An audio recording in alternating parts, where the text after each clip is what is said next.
Jeremías capítulo 50.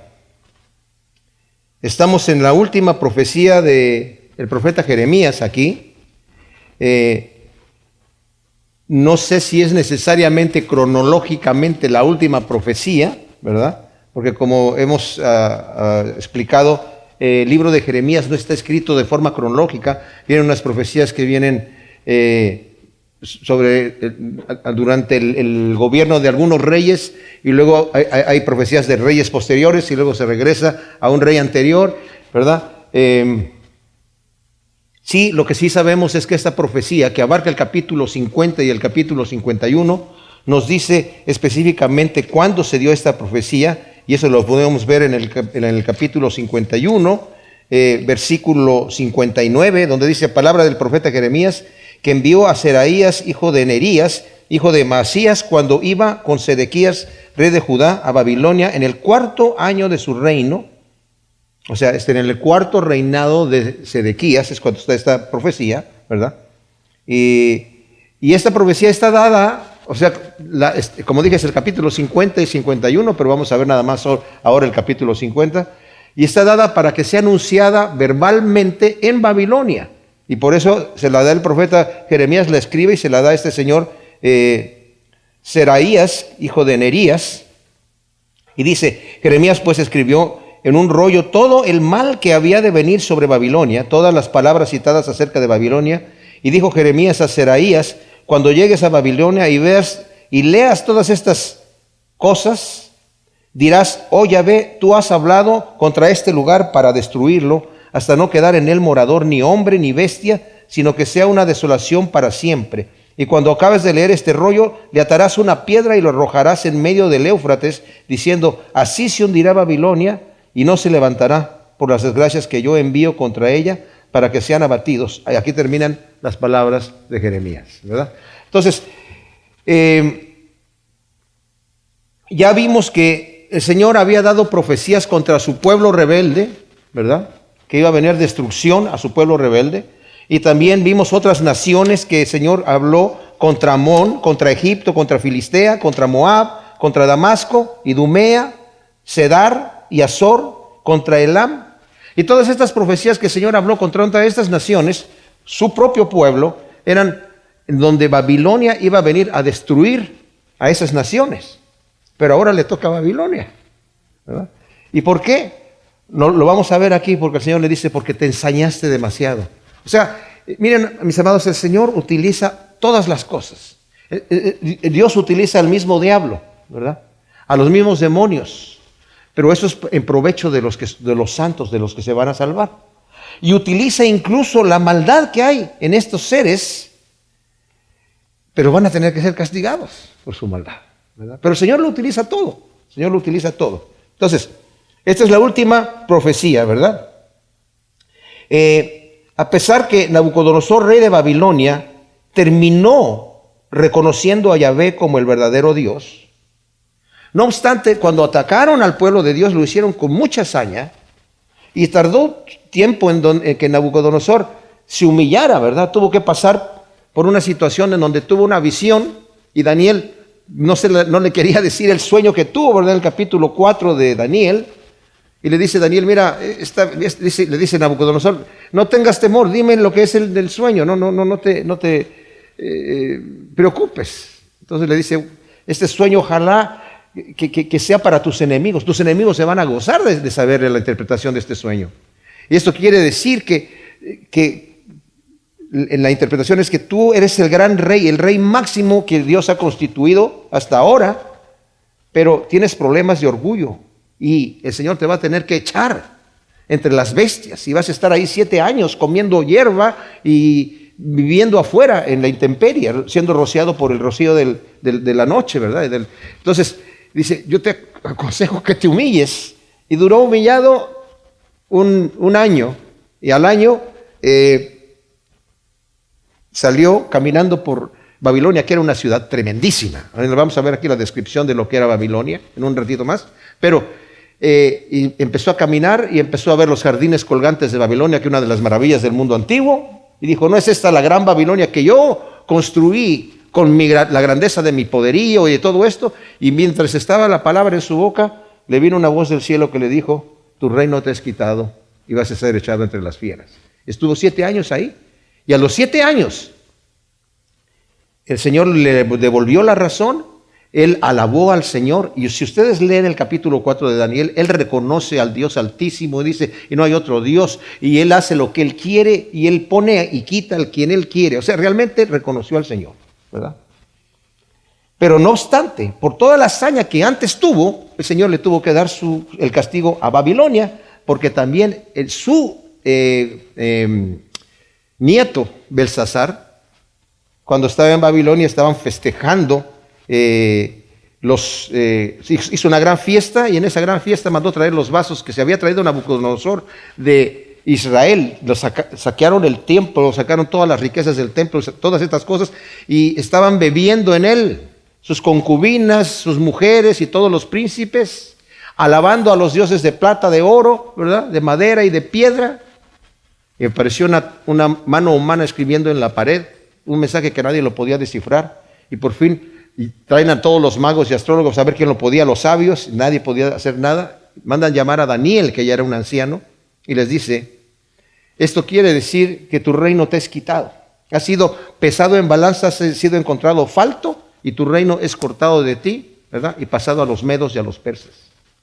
Y eso sucede en esa misma noche, es cuando es conquistada Babilonia. Y lo vamos a ver aquí. Los pueblos, incluyendo Babilonia, daban el crédito, mis amados, a sus dioses. Vamos a leer pues, dice, el oráculo que habló Yahvé acerca de Babilonia y la tierra de los caldeos por medio del profeta Jeremías. Anunciadlo entre las naciones, pregonadlo, alzad el estandarte, publicadlo y no lo encubráis. Es decir, a Babilonia ha sido conquistada, Bel ha sido avergonzado, Merodac está consternado, sus imágenes han quedado confundidas y sus ídolos desconcertados.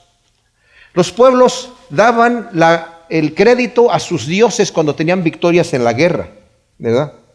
Y este dios Bel es el que conocemos también con el nombre de Baal. Y Baal significa Señor, simple y sencillamente, ¿verdad? Y era el dios Sol allá en Babilonia. Y Merodac, que significa pequeño señor, se cree que era probablemente el dios Luna. Entonces dice, tus dioses van a ser, ¿verdad?, destruidos. Ahora, quiero decirles un detalle, mis amados. Lo que vamos a leer aquí es una profecía que está parcialmente cumplida en la historia, no completamente, porque aquí va a hablar de una destrucción total y Babilonia no ha sido destruida totalmente, ¿verdad? Entonces viene todavía una destrucción futura de Babilonia, en donde se implican tanto una religión falsa, ¿verdad?, como se implica sistemas de comercio y como se implica también la misma ciudad de Babilonia, que eso tal vez lo vamos a estudiar ya más a fondo cuando estemos en Apocalipsis, ¿verdad? Pero aquí dice el versículo 3, porque desde el norte se abalanzó contra ella una nación que convertirá su tierra en una desolación, de modo que no habrá quien habite en ella, porque hombres y bestias huirán en desbandada. La nación que se abalanza contra Babilonia desde el norte es la nación medo-persa. Ahora, yo he escuchado que dicen, bueno, no puede ser el del norte porque el medo-persa es más bien del este. Pero en realidad la invasión vino del noreste, porque aunque Ciro era rey de Persia, conquistó Media, que estaba allá, y muchos dicen, no, esto es algo que se tiene que cumplir más adelante en el futuro. No seamos tan técnicos así, ¿verdad? Pero el asunto es que el rey Ciro vino y conquistó allí Babilonia. En el libro de Isaías, en el capítulo 44, esto es muy interesante porque el rey Ciro, cuando entró ahí en Babilonia, ¿verdad?, y conquistó y estuvo allí reinando un tiempo, inmediatamente que llegó allí, se le leyeron la profecía en donde está profetizado que el Señor mismo lo va a levantar como rey, ¿verdad? 200 años antes, ¿verdad? Y está aquí en donde dice el versículo 26 del capítulo 44 de Isaías: yo soy el que confirma la palabra de sus siervos y cumple el plan de sus mensajeros, que dice: Jerusalén serás habitada, ciudades de Judá seréis reconstruidas, ruinas yo os levantaré.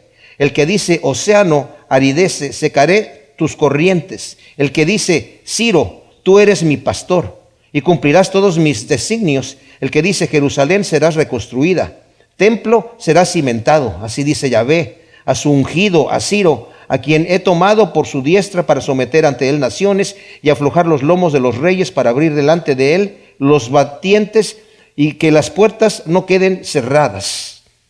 O sea, esta profecía se la leyeron a Ciro, y Josefo parece que dice que fue Daniel el que le hizo ver que estaba escrito 200 años antes por el profeta Isaías que él iba a ser el rey, ¿verdad? Entonces, cuando vio eso, dice, Jerusalén tiene que ser reconstruida. Él dijo, inmediatamente los judíos que se quieran ir de aquí, vayan a reconstruir Jerusalén y el templo, y yo les envío dinero y todo esto para que lo hagan, ¿verdad? Entonces, eso sucede en el libro, si lo quieren leer más a fondo, está en el capítulo 1 de Esdras, toda esta historia. Entonces, dice el versículo 4 aquí, en aquellos días y en aquella hora, dice Yahvé, vendrán juntos israelitas y judíos llorando y buscando a Yahvé, su Dios. Y vueltos sus rostros hacia acá, preguntarán por el camino a Sión y dirán, venid, unámonos a Yahvé en un pacto eterno e irrevocable. Esta profecía habla tanto de Israel como de Judá. O sea, van a venir los dos. Ambos regresarán de donde habían sido esparcidos. Israel por Asiria, ¿verdad? Y Judá por Babilonia. Pero cuando conquistaron el reinado, Ciro, ¿verdad? Y después estuvo ahí Darío también, este reinado medo-persa, pues era todo el imperio. Entonces la gente que había sido esparcido por Asiria estaban bajo el imperio medo-persa. Entonces la orden fue cualquier judío que se encuentre en cualquier lado que quiera regresar a su pueblo, es más, los vamos a librar de los impuestos y se les va a dar incluso dinero para los sacrificios y todas estas cosas que, como les digo, está ahí en el capítulo 1 de Esdras. Cuando regresaron, dice aquí, venían llorando por haber pecado contra Yahvé, pero ahora arrepentidos y con el deseo de hacer un pacto eterno e irrevocable. Y en Nehemías nosotros vemos, mis amados, que cuando el pueblo llegan allí y les están leyendo la ley que ya no la conocían y empiezan a escuchar todo lo que les pasó por haber desobedecido al Señor. Y estamos hablando de una generación posterior, porque esto fue 70 años después de que fueron llevados a Babilonia. Se pusieron a llorar los judíos ahí, ay, hemos pecado, nuestros padres pecaron y esto nos está pasando, ¿verdad? Y les dijo ahí Esdras y Nehemías y los que estaban allí, dicen, ya no lloren, dicen, es un día de gozo para el Señor, ¿verdad? Así que vamos a gozarnos porque el gozo de Yahvé es vuestra fortaleza.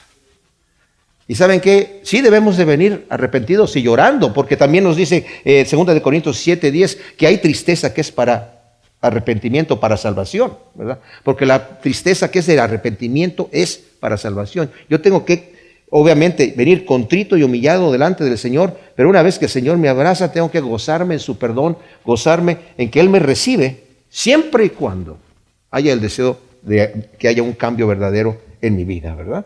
Entonces, el versículo 6 dice, mi pueblo era como un rebaño perdido que sus pastores descarriaron y abandonaron en los montes.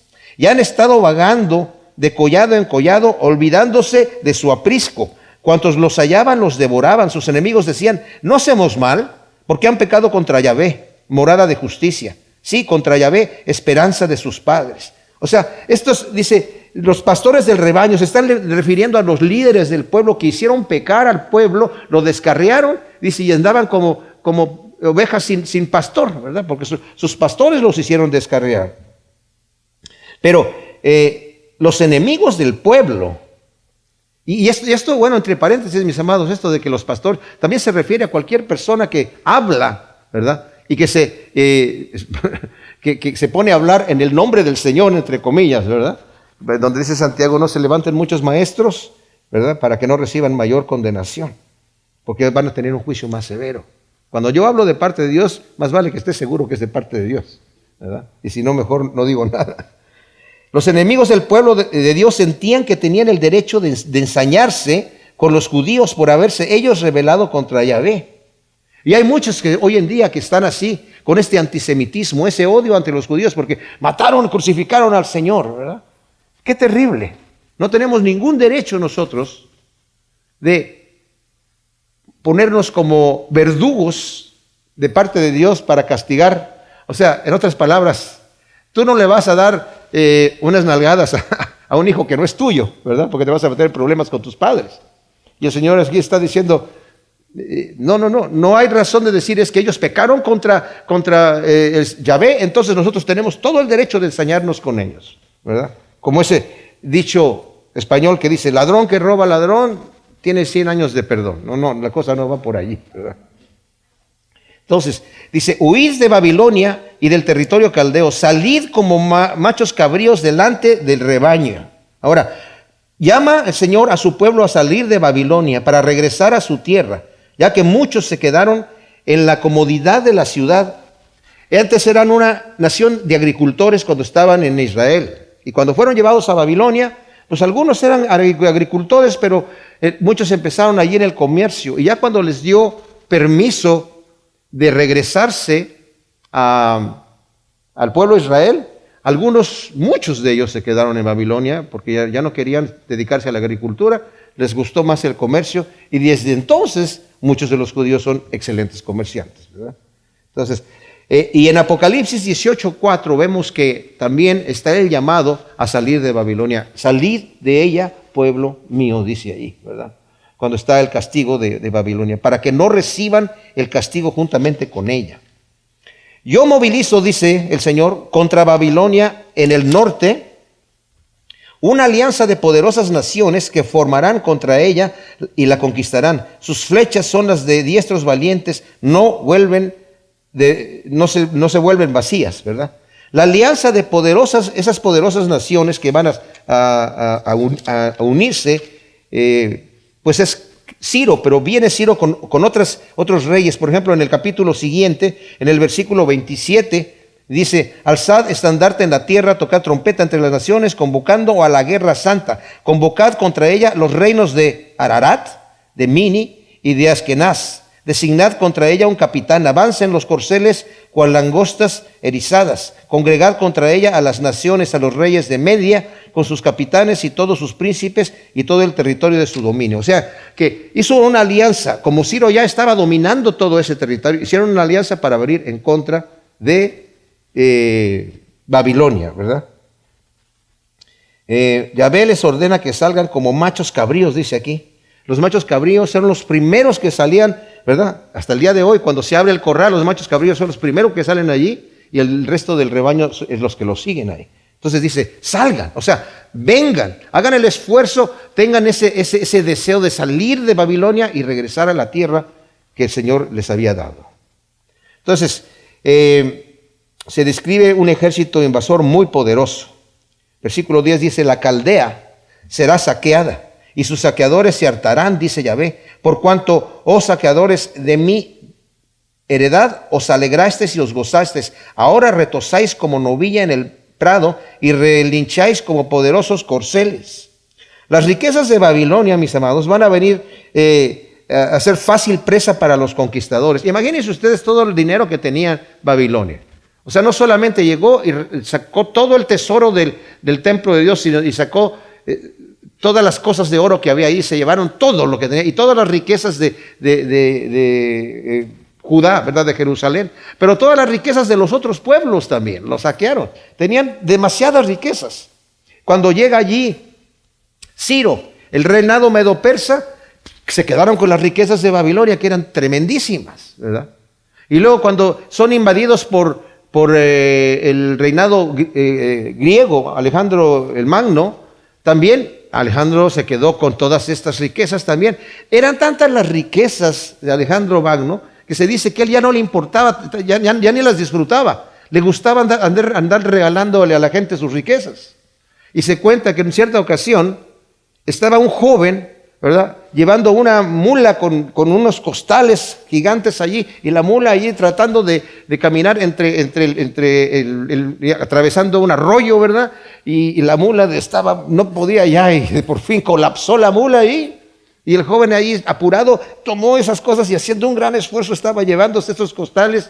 Y Alejandro lo ve y le dice, se quedó sorprendido, dice, muchacho, ¿Por qué tanto esfuerzo? ¿Qué hay en esos costales que estás tan? Dice, Señor, aquí traigo los tesoros de Alejandro Magno.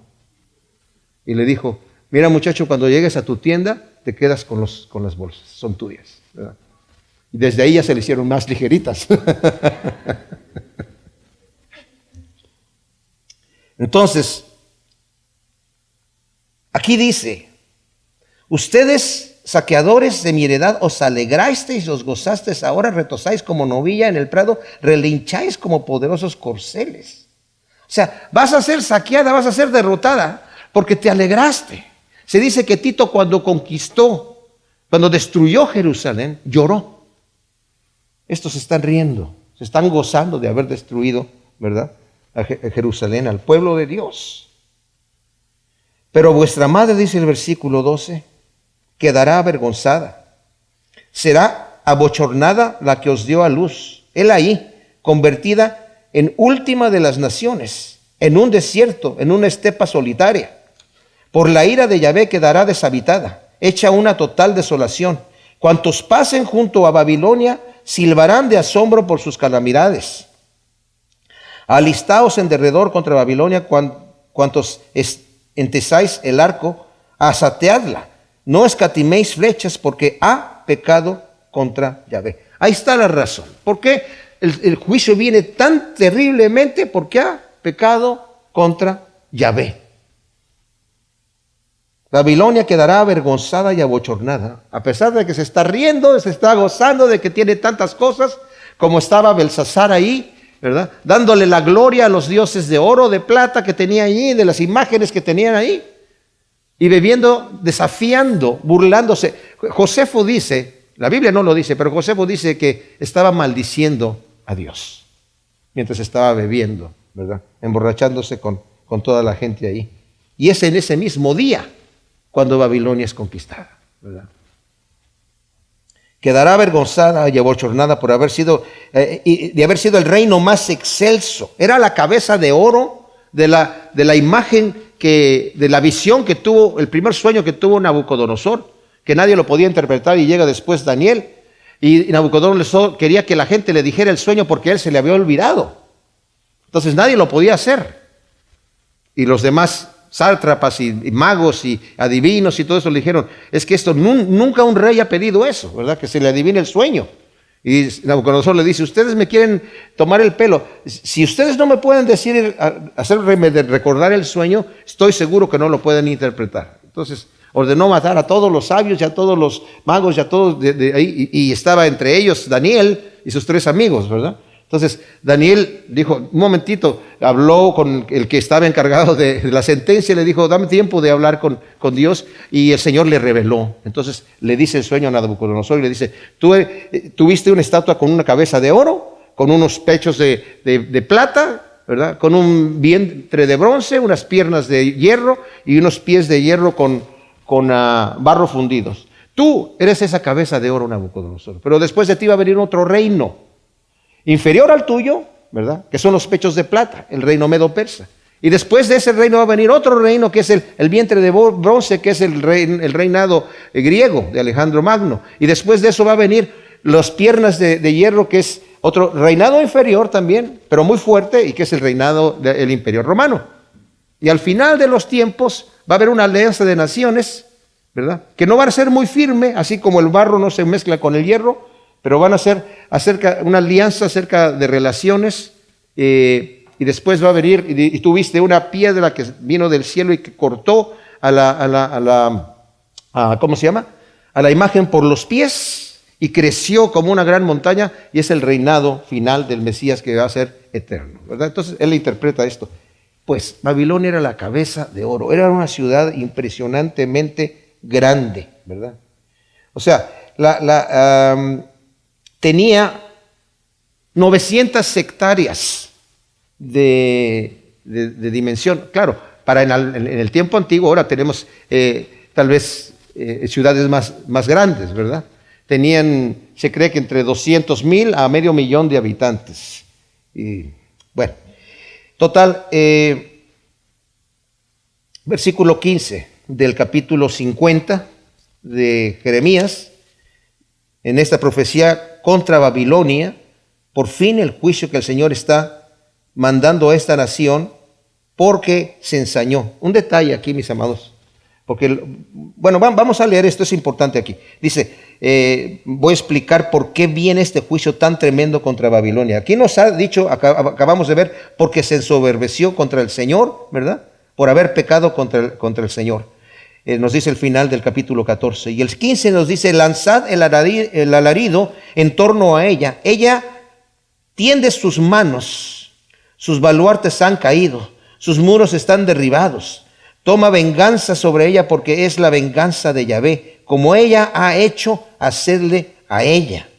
Cortad de Babilonia al sembrador y al que empuña la hoz en la siega. Huyen de la espada destructora, cada uno a su gente y a su tierra natal. O sea, como dije, Babilonia fue la ciudad más grande del mundo antiguo. Dije 900 hectáreas, de 200,000 a 500,000 de habitantes. Era rica, extremadamente rica en agricultura. Va a ser reducida a escombros. La sentencia de Yahvé sobre ella es, como ella ha hecho, así háganle a ella. ¿Y cómo hizo ella? Estuvimos hablando anteriormente, cuando hablamos de la conquista de Jerusalén y de las otras naciones. El ejército de Babilonia era famoso por la forma tan impetuosa como llegaban ellos a luchar y el daño tan terrible que hacían. O sea, arrasaban con todo, con todo. Faraón, que había conquistado Siria, fue a luchar contra Nabucodonosor y lo derrotaron inmediatamente. Después ya nunca quiso más salir Faraón a luchar y por fin Nabucodonosor conquistó Egipto, mató al faraón allí y todo ese era el imperio babilónico y la ciudad estaba, aparte de esta gran extensión que tenía, rica en los productos que había en todo lo que era el territorio de los caldeos. Es a lo que se está refiriendo aquí. Sus muros eran impenetrables. Dice, van a ser derribados. Los muros tenían 90 kilómetros de longitud, el muro, ¿verdad? Eran dos muros, uno separado del otro. Tenían 24 metros de grueso y 98 metros de altura.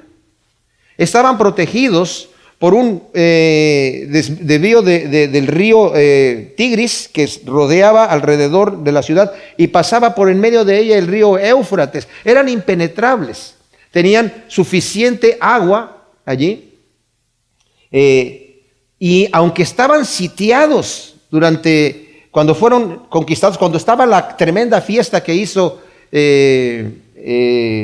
¿cómo se llama? Belsasar.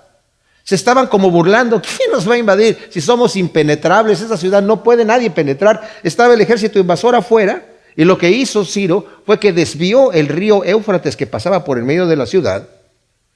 Hizo canales para desviarlos y el río por un tiempo se bajó el nivel y pasaron por debajo el ejército y entraron a la ciudad.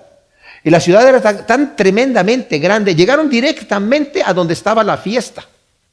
Y según Josefo dice que algunos de los soldados se dieron cuenta, estos mataron a los soldados y la gente que quería gritar, que quería decir, aquí hay los mismos soldados invasores empezaron a gritar como si estuvieran borrachos y estuvieron en la fiesta. Entonces como mucha gente estaba, no, estos están celebrando también, ¿verdad?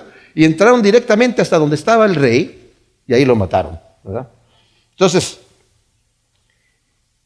la ciudad era tan grande que no sabía la gente, mucha de la gente no se enteró hasta después de un buen tiempo.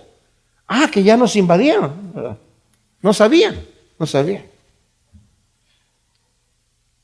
El versículo 17 dice, bueno, está diciendo aquí también, ¿verdad? Que va a destruir toda esta situación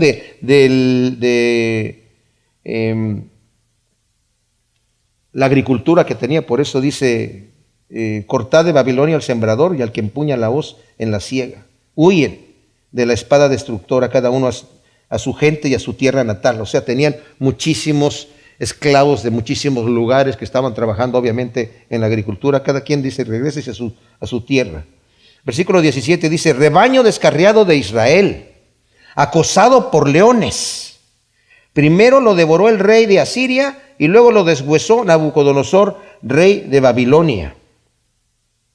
Por tanto, así dice Yahvé, Sebaot, Dios de Israel: he aquí yo castigo al rey de Babilonia y a su tierra como castigué al rey de Asiria, y haré que Israel vuelva a su pastizal y pacerá en el Carmelo y en el Basán, para que sacie su alma en la serranía de Efraín y en Galad.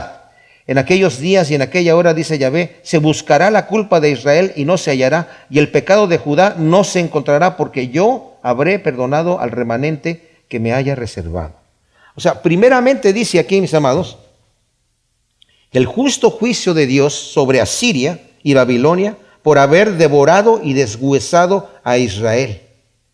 En Isaías 10, del 5 al 15, el Señor está dando una profecía allí, a través del profeta Isaías, en contra de Asiria. Y le dice: Asiria, tú eras el látigo de mi mano. O sea, yo te estaba utilizando para castigar a mi pueblo, pero tú te ensañaste con él. Y le diste crédito a tus dioses y te diste crédito a ti mismo. Y por eso ahora te va a venir la destrucción a ti, Asiria. Pero Babilonia hizo lo mismo. Dice: Asiria devoró a mi pueblo y Nabucodonosor lo deshuesó, le quebrantó todos los huesos. Entonces, por eso viene este juicio, por la hazaña con la que se ensañaban. No solamente era la hazaña, mis amados, en el momento de la conquista, sino ya una vez que estaban en Babilonia, eran considerados como nada allí. Cualquier persona que hubiera leído esta profecía o escuchado esta profecía diría: no, ¿cómo? Que esta Babilonia, esta ciudad tan tremendamente impetuosa y tan rico, y este poderío que hay, el ejército tan tremendo que tenemos aquí, ¿cómo que va a ser destruido? Ese es el futuro, este es el futuro firme que permanecerá. Los judíos, esos no son nada, esos no son absolutamente nada. El Señor dice: no, yo los voy a restaurar, ¿verdad? Y haré que vuelvan a su pastizal. A ver, que vuelvan a disfrutar del Carmelo, del monte Carmelo, en Basán, donde estaban todas las riquezas del ganado y todas estas cosas, en la serranía de Efraín y en Galad. Y luego tremendo, porque en el versículo 20 dice: en aquellos días y en aquella hora, dice Yahvé, se buscará la culpa de Israel y no se hallará, y el pecado de Judá y no se encontrará, porque yo habré perdonado el pecado al remanente que me haya reservado. Fíjense, en el capítulo 31 también el Señor vuelve a hablar acerca del perdón, porque aunque iba a traer el Señor este castigo contra Israel, era con miras del perdón. Y el Señor siempre es así. Siempre que trae algo a nuestra vida que es desagradable, pero que viene de parte de Dios, es para corregirnos y perdonarnos. El 31, 34, ¿verdad? Dice: y no enseñará más cada cual a su prójimo y cada cual a su hermano, diciendo: conoce a Yahvé, porque todos me conocerán, desde el más pequeño de ellos hasta el más grande, dice Yahvé, porque perdonaré su maldad y no me acordaré más de sus pecados. O sea, el Señor, como dije yo, ese es el propósito de Dios para todos nosotros, ¿verdad? Perdonar y que no acordarse de nuestros pecados. En el 35 del versículo 8 dice: y puse delante de los hijos de la familia, me equivoqué, es el 33, 33, versículo 5, ahora vienen a pelear contra ella, ¿verdad? Contra Jerusalén, los caldeos, que son los babilonios, llenándolas de cadáveres humanos, porque yo la herí con mi furor y mi ira, y por cuya maldad oculté mi rostro de esta ciudad. O sea, por eso vino el castigo a Judá, por su maldad. Yo la herí, dice el Señor, pero yo mismo traeré sanidad y medicina, y los sanaré, y les revelaré la abundancia de paz y felicidad, y haré volver los cautivos de Judá y los cautivos de Israel, y los restableceré como al principio, y los limpiaré de toda su iniquidad con la cual pecaron contra mí, y perdonaré todos sus pecados con los cuales pecaron contra mí y con los cuales transgredieron mis mandamientos. En el versículo 31 al 34, el capítulo 8 de Romanos, también el Señor dice: ¿quién condenará a los escogidos de Dios? ¿Verdad? Dios es el que murió, el que también resucitó. Si Dios es por nosotros, ¿quién contra nosotros? El Señor le gusta perdonar, ¿verdad? Claro, hemos pecado, pero el Señor dice: ok, como dice David en el Salmo 51, ¿verdad? Señor, yo te traería sacrificios, pero tú no los aceptarías. Yo necesito entonces Lo que tú aceptas es al corazón contrito y humillado. El corazón arrepentido, quebrantado, que dice, Señor, perdóname.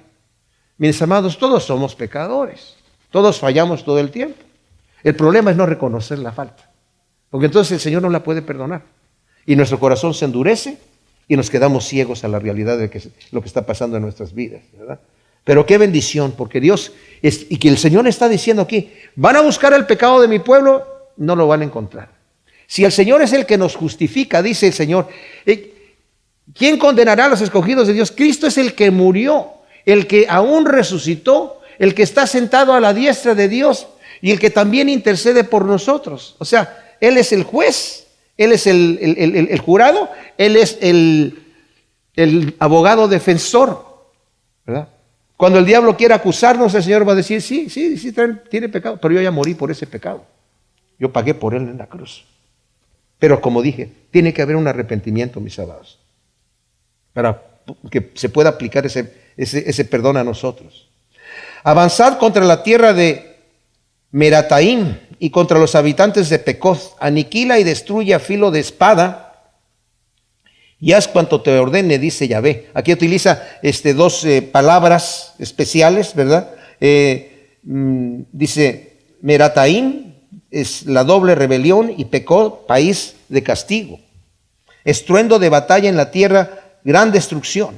Cómo ha sido arrancado y quebrado el mazo del mundo. Ay, Babilonia convertida en espanto de las naciones. Tú eras el mazo del mundo, el mazo que destruía a las naciones. Ese mazo va a ser quebrantado, ¿verdad? Y luego dice el versículo 24. Ay, Babilonia, fíjense esto. Te tendí una trampa y sin darte cuenta has caído en ella. Te han sorprendido y apresado porque desafiaste a Yahvé. ¡Wow! Eso es impresionante. Por haber desafiado a Yahvé, eso te pasó. Dice la versión de traducción en lenguaje actual, este versículo aquí dice, al rebelarte contra mí, tú misma te pusiste una trampa y acabaste cayendo en ella. O sea, no le echemos la culpa al Señor que tú le pusiste una trampa a la pobre Babilonia. No, tú misma te pusiste esa trampa. ¿Por qué? Al haberte rebelado contra el Señor, ¿verdad? Y en respuesta a la afrenta que hizo Babilonia, Adonai, Yahvé Sebaot, el Señor, Yahvé de los ejércitos, dice aquí que tiene una tarea con los caldeos. Dice el versículo 25, Yahvé ha abierto su arsenal y ha sacado las armas de su ira. Adonai, Yahvé Sebaot, que es, como dije, Señor, Jehová de los ejércitos, tiene una tarea en tierra de los caldeos. Y la tarea justamente es la venganza, el juicio contra Babilonia. Arremeted contra ella desde los confines, abrid sus graneros, haced de ella montones y destruirla totalmente, que no le queden ni riquezas, ni reliquias, perdón. Pasad a cuchillo todos los novillos, desciendan ellos al matadero. Ay de ellos, pues ha llegado su día en tiempo de su visitación. O sea, el Señor ordena que el ejército de Ciro arremeta contra Babilonia, saqueen sus riquezas amontonándolas, ¿verdad?, para llevárselas. Y también ordena que pasen a cuchillo, dice aquí, a los novillos, que son los soldados, ¿verdad?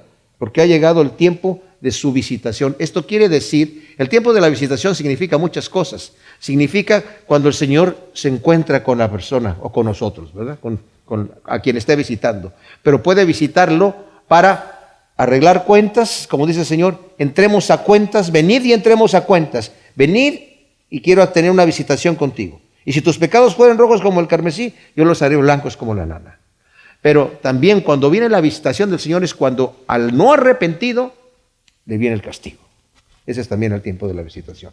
El juicio, en este caso, se puede traducir de esa manera. Oíd la voz de los que huyen y escapan de la tierra de Babilonia, para anunciar en Sión de Yahvé la retribución de Yahvé nuestro Dios, la venganza de su casa. Convocad contra Babilonia a los arqueros, a todos los que antesan arco, acampad en torno a ella, y que no tenga escape. Pagadle según su propia obra, como ella ha hecho, hacerle a ella, porque se ensoberbeció, aquí está otra razón, se ensoberbeció contra Yahvé, contra el Santo de Israel. Por tanto, por eso en aquel día sus jóvenes caerán en sus plazas, y todos sus hombres de guerra serán reducidos a silencio, dice Yahvé. Nuevamente, Belsasar estaba allí en su fiesta, ensoberbecido completamente, maldiciendo a Dios, bebiendo en los vasos sagrados que Nabucodonosor había traído. Y cuando, claro, antes de que Nabucodonosor conociera al Señor, él los metió en el templo de su Dios, pero los dejó allí. Después Nabucodonosor reconoció, como les digo, está en el capítulo 4 de Daniel, al principio y al final, alaba al Señor de una manera tremenda, ¿verdad? Pero Belsasar, sabiendo todo esto, le dice de Daniel, tú sabías todo eso. ¿Cómo tu abuelo se convirtió? Y cómo el Señor lo humilló haciéndolo como una bestia por 7 años. Y tú lo sabías. Y estás dando honra a los dioses de oro, de plata, de piedra y de madera que ni pueden ver, ni oír, ni andar, ni hablar. Y al Dios en cuya tu propia alma y tu aliento está, no honraste, sino que te ensoberbeciste. Ese es el pecado que te está diciendo aquí. Ahora, se hace un llamado a los que escapan de Babilonia a anunciar en Sión, dice, la retribución que Dios va a dar en venganza por la destrucción del templo. Dice, por destruir mi casa. La venganza de su casa, dice el final del versículo 28. Es la retribución por eso, por destruir el templo de Dios, ¿verdad? Yahvé vuelve a reiterar que se le dé el pago a Babilonia, que como ella hizo, se le haga a ella, ya que se ensoberbeció contra Yahvé. Lo dijo también aquí y dice, bueno, y así como ella ha hecho, ¿verdad?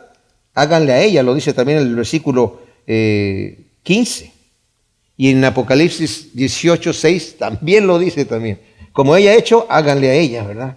Y por este gran pecado el juicio de Dios viene sobre Babilonia, en donde los jóvenes incluso van a caer en las plazas y sus hombres de guerra exterminados por completo. Como ella hizo a otras naciones, se le está haciendo a ella. Muchas veces el Señor así es como actúa, ¿verdad? Así es como es su juicio.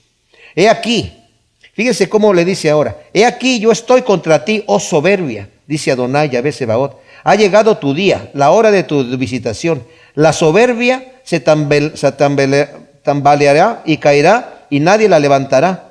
Y encenderé un fuego tal en sus ciudades que devorará todo en torno a ella. La soberbia de Babilonia era tal que Yahvé la llama soberbia a ella misma. Ha llegado tu día, la hora de tu visitación. Se profetiza que Babilonia, que es la soberbia, caerá y será reducida a cenizas y a escombro y nadie la levantará. Otra vez, como dije, esto no todavía se ha cumplido. De hecho, Saddam Hussein quiso reconstruir Babilonia, pero no terminó y a un nivel muy pequeño. Y sí hay gente viviendo en lo que era la zona. O sea, lo que es el tamaño de lo que era la ciudad, no queda nada de eso, ¿verdad? Hay ruinas.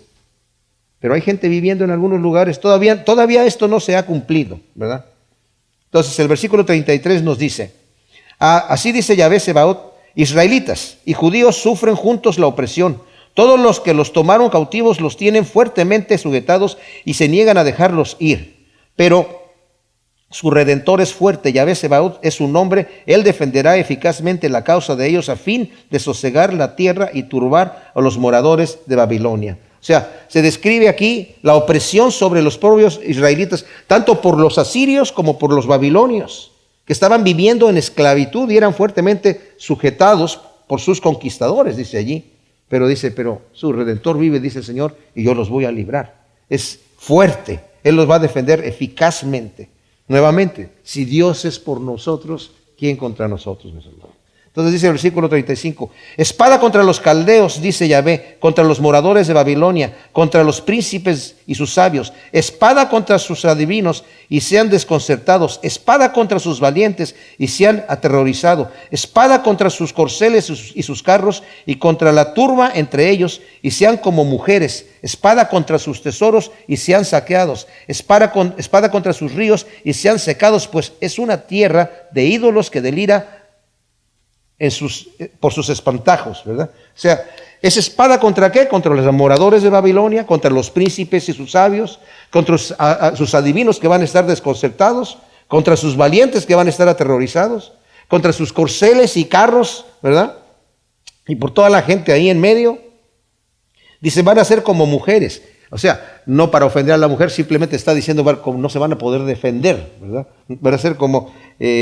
Y dice, contra sus tesoros que van a ser saqueados y contra sus ríos que van a ser secados. Nuevamente, Ciro hizo desviar el río Éufrates por canales fuera de la ciudad. Isaías 11:15, en la segunda parte del versículo dice, yo secaré las aguas del río Éufrates. Y en Apocalipsis 16:12 también dice que un ángel va a secar el río Éufrates para que se unan para la batalla las naciones, ¿verdad? Que es algo que también va posteriormente a venir.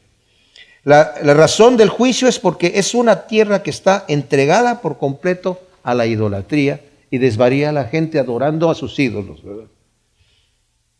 Y es un castigo que el Señor siempre lo toma muy en serio, estas cosas. Por eso habitarán ahí las fieras con los chacales y morarán en ella las avestruces y nunca más será poblada ni avecindada por generaciones y generaciones. Como en la destrucción que Elohim causó a Sodoma y Gomorra y sus ciudades vecinas donde no habita nadie ni mora hombre alguno, dice Yahvé. Como dije, esto es algo que está todavía por venir. En Apocalipsis 18:2 nos está diciendo allí, ¿verdad?, que va a ser totalmente devastada Babilonia y allí van a morar solamente chacales y aves y dice, y demonios. Entonces, que es a lo que se refiere también allí. Bestias y demonios, ¿verdad? El versículo 41 dice, mirad, un ejército viene del norte y una nación grande y muchos reyes se levantan de los confines de la tierra, empuñan arco y jabalines, son crueles e implacables. Su voz es como la del mar rugiente y cabalgan contra ti, oh hija de Babilonia, en formación de guerra. Al oír su fama, el rey de Babilonia se acobarda, la angustia lo atenaza y siente dolores como de parturienta. O sea, llegan este ejército invasor y cuando aparece esta mano que yo les dije, que empezó a escribir en la pared cuando estaba en la fiesta de Belsasar, y Daniel le interpreta lo que está pasando. Antes de que Daniel le interpretara, dice que las rodillas le empezaron a temblar y estaba chocando una con la otra y a gritos dijo, traigan a alguien que me pueda interpretar esta cosa, que no sé qué está pasando, ¿verdad? Y en esa misma noche, como dije, es muerto Belsasar, ¿verdad? Dice, como a un león que sube de la espesura del Jordán a pastizales de perenne verdor, así los espantaré de repente y me adueñaré de los escogidos. Pues ¿quién es semejante a mí? ¿Quién me desafía? ¿Quién es el pastor que puede resistirme? Dice el Señor, ¿verdad? Por tanto, oíd el designio de Yahvé. Tiene resuelto que tiene contra Babilonia y los planes que ha planeado contra los caldeos. Ciertamente los arrastrarán fuera como ovejas endebles. Ciertamente su pastizal será devastado juntamente con ellos. Ante el grito de la conquista de Babilonia se estremece la tierra y un clamor se oye entre las naciones. Nuevamente, mis amados, Babilonia fue destruida, pero no fue destruida inmediatamente ahí. Como dije, Ciro llegó, destruyó y Ciro salió más adelante a hacer sus guerras y murió en una batalla, ¿verdad? Este es Ciro el Grande también, le dice. Y al final, él mandó construir el templo, pero se paró la obra y después, unos años antes, unos 20 años después, cuando ya llegó ahí Darío, ¿verdad?, se reconstruyó nuevamente, se fue a reconstruir, dieron la orden de reconstruir el templo. Pero Babilonia no quedó deshabitada inmediatamente. De hecho, Alejandro el Grande quería ponerle ahí la capital. Parece que Babilonia quedó en ruinas hasta, se dice, hasta el Imperio Romano con el emperador Adriano, y se fue deteriorando la ciudad. La gente empezó a irse de allí porque quedó destruida, pero todavía en el imperio de Alejandro el Grande él quería poner ahí la capital, ¿verdad? ¿Qué quiero decir con esto? Esto todavía no sucede, ¿verdad? La destrucción total. Porque es una profecía, como hemos visto, muchas profecías tienen un doble cumplimiento. Un cumplimiento en ese momento y otro cumplimiento que esto va a ser para el final del tiempo. Y lo pueden leer ahí en el capítulo 17 y 18 de Apocalipsis. Gracias, Señor, te damos por tu palabra. Ciertamente nos damos cuenta, Señor, que tus juicios son justos. Es una realidad, Señor. La historia continúa en una forma lineal. Y va a haber un día en donde nos encontramos contigo, pero queremos encontrarnos contigo, Señor, con el Dios de amor y de misericordia, de perdón, Señor. Porque nosotros hemos tenido un encuentro contigo. Y yo te pido que tú hables a cada corazón. Cualquier cosa que esté mal, Señor, que podamos presentarla y traerla delante de ti. Y hacer las paces antes de tiempo para poder escuchar lo que tú dijiste de tu pueblo. Buscarán el pecado y no lo van a encontrar porque yo lo habré perdonado, Señor. Y como dice el Salmo 103, Señor, así tan lejos está como el oriente del occidente, tú vas a alejar nuestros pecados, Señor. Y esa es la confianza que tenemos en ti, Señor. Porque tú lo has hecho, no porque nosotros lo merecemos. Te alabamos y te bendecimos en el nombre de Cristo Jesús. Amén.